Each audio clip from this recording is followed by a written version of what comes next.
We have a long, deep track record of investing in private equity and co-investing with the funds. I personally have been doing it about 20 years in various positions. And as a result of just the length of time, I've met with almost everyone in the asset class, know everyone.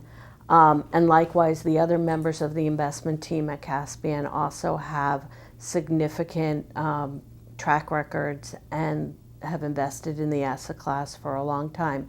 The other thing is that we're very focused on the North American market. So we're not spreading ourselves too thin. We really have deep expertise on the North American market and know all of the players in it. And then in addition, we're co-investing with the GPs in their deals, and I personally have been co-investing with GPs since 1997.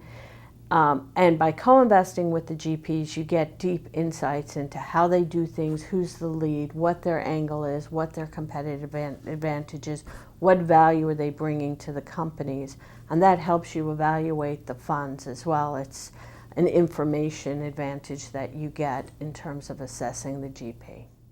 I think that you can do really well in co-investments, but you can also lose money in co-investments, and the key is having the right approval processes so that you can respond quickly, having the sourcing network, having the relationships within the industry, both with the GPs to get the deals, but also with due diligence sources that can help you analyze the deal.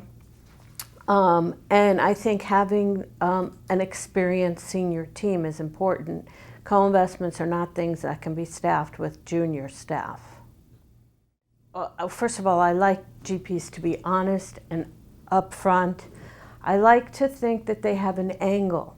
They have a strategy and an angle, and they use that strategy and angle for both sourcing and adding value to the companies and ultimately exiting the underlying companies.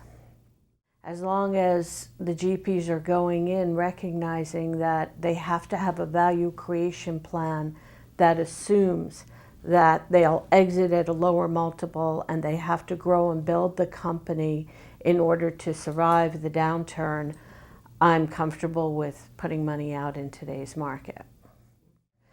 What we're trying to do is focus on why the GP wants to raise this fund size that they're raising. Do they have the proper staff to deploy that number of deals, that amount of capital? Is the market they're targeting sufficiently large to warrant the fund size? And do we have confidence that they can scale their firm the way they expect to scale their underlying company? A lot of times we meet with GPs that have actually underlying companies have done well. They have attractive gross IRRs on their, or multiples on their underlying companies. But then when you benchmark them, they're third or fourth quartile. And the reason for that may be that either they didn't deploy the full fund, so there was a fee drag, or they took a long time to deploy the fund, and while they were charging management fees on fully committed capital, they only deployed a little for a long period of time. And the ways they can compensate for these things are, number one, if they had a voluntary European waterfall instead of American, that helps with the time value of money and the IRR. If they recycle their capital, if they get an amendment from their LPs so that they can use up to 100% of the fund and before they raise their next fund, there are ways that they can work on managing the gross net spread so that they can improve their benchmark ranking. To the LPs in our portfolio that have well-established portfolios, we're adding sector-focused funds and mid-market funds, operational turnaround funds. For a newer LP that's just building a program, it makes sense to start with a core base of some diversified funds before you start adding sector-focused funds.